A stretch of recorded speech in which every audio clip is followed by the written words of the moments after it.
All right, so tell me a little bit about how you got the car.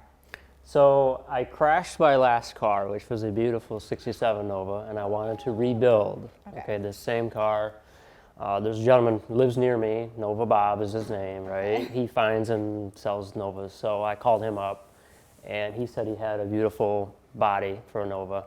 So went over to his house, checked it out, and he's had it for years. Luckily, he was willing to sell it to me. He must like me, because he wouldn't sell the car to anybody else, so. All right, so you're lucky there. Yeah, once he seen the other car that I crashed, he said, yeah, I'd like you to build this one. So he sold it to me. So it was a pristine car. I don't know where he got it, but it was perfect. The body. So the floors, basically the dash, the trunk, all rust-free. Okay. So then we started cutting it up to make it what it is. All right, so tell me a little bit about the work that you did on the car. I know you got a lot of parts from us. I did. Yeah, bumper to bumper. There's Summit parts all over the car, and I appreciate the overnight shipping. Thank you. Yes. So the first thing with the car was to get it to sit how I want it to sit with the wheels and stance. So that's really where it starts. Okay. No suspension on the car. Put the wheels in there, set the body down, and then start go from there. Tell me a little bit about, like, you picked your paint color and your fenders and your wheels.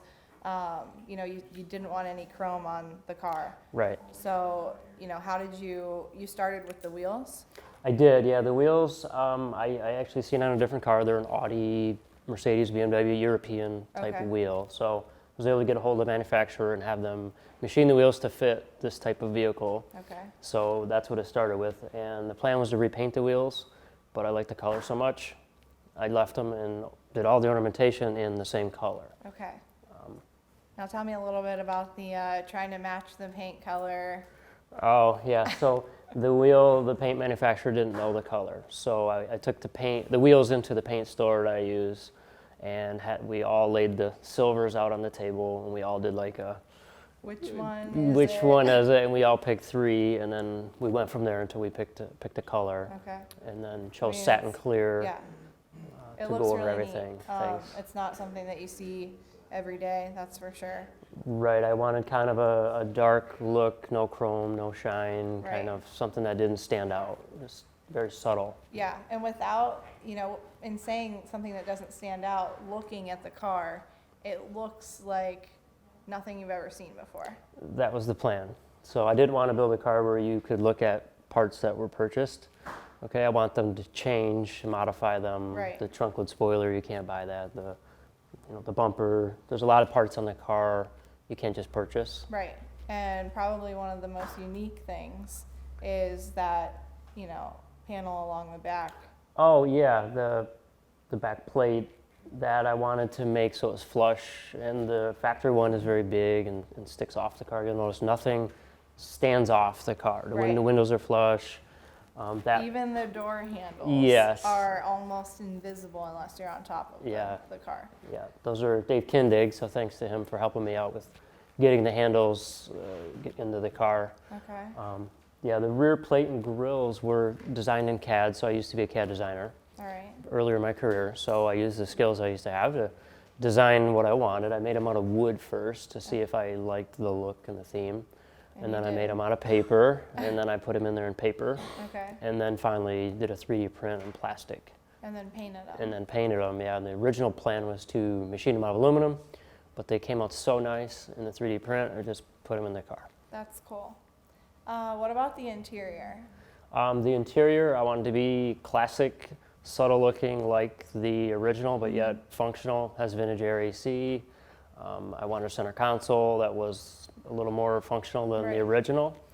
So Paul's Interior and Pontiac, they helped me out with that. The rear seat is the factory rear seat. And you had it reupholstered? Had it reupholstered, yeah. I built the package tray in the back. I kind of wanted something that looked a little more modern. Okay. So I built that. And the dash obviously is very custom to fit the vintage air vents. And red stitching to kind of grab what's on the outside of the car and kind of bring tie it in. it all together. Yeah.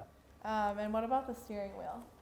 That's a Momo wheel I got from you guys. Thank you. I was out at SEMA a couple years ago, seeing that wheel and just liked it. I like SRT vehicles have the bottom wheel, kind of race-inspired wheel, so I wanted to go with something like that. So do you drive it? I finished last June, so it has 700 miles. Not a lot. My plan is to autocross Okay. with it. But I'm not a real good driver yet, so we're gonna go out and I'm gonna take some autocross lessons and learn how to do some driving. So Okay. a lot of my friends autocross, so I go hang out with them and do some racing. That's fun. Yeah. You have any issue like driving it around town, or are you? No, Okay. I would have drove it here, but your roads are horrible. Yeah, I know. I know. Yeah, right? Fix those potholes, right? Yeah, yeah. No, I love driving it. Just haven't had that much opportunity yet since I just got done last year. Yeah. So I'm sure it turns heads. yeah, You know, even when I saw photos of it on the spec sheet before today, it's like I said, it's not like anything that you've seen, and it has a lot of unique details on it. Even what did you do here for the taillight, like the frames? They're black. they were chrome. Okay. I took them all apart. My friend Jason, who wired the whole car, he designed some taillights for it that are LED. So Oh, okay. he designed the taillights, and I just blacked out the frames around them, so they Okay. kind of matched all the ornamentation that's on the car. That's the blacks. The idea is, right, it hides, it kind of blends right in and disappears. Yeah. So I know you had some other people help you with work on the car. Some of Yeah. your friends. You mentioned Jason wired everything. Yep. Who else helped you out? My nephew Kevin Glusky helped me with the fabrication, so I didn't know how to TIG weld when I bought the car, but I wanted to build my own exhaust Okay. because I wanted to fit under the car. When you purchase headers and such, they don't Right. fit the best. So I bought a TIG welder, and he taught me how to TIG weld, and then we did the rear suspension. So I've never done chassis work, mostly Okay. on body and paint, right? That's All my right. thing. So he helped me get that all put together and get So started. And you learned some things. I learned a lot. Along 5 years, yeah, right? Yeah, yeah. I got a lot of new tools that were like one-time use. Yeah. that I'll use them again someday, but yeah. On maybe your next project? Yes. Which Yeah. you I have an work for idea Chrysler, so I have to Okay. do a Chrysler product next. I really do. So I Okay. want to do a CUDA 7071-ish All right. CUDA. Do you have a vision for that? It'll probably look something similar to this, Okay. right? It'll be low. It'll have a stance like this. So carry your theme. Yeah, the over. color will probably be completely different. Okay. I haven't really thought that far ahead. I'm still enjoying this one, and I think my wife would kill me if I brought. Another car home just yet. Absolutely, yeah. Okay. Yeah, she would well, absolutely kill me. So thank you so much for being here. It was a pleasure to, go over the car. And thank you. It's been a fun 2 days. I've had a great time with Todd. He does great work. Todd is awesome. I'm amazed with what it takes to do a photo shoot. I've never had one, so it's pretty wild. Well, it's cool that we get to give the customers a look behind the scenes too, and thank you for bringing it down and sharing it with us. Thank you.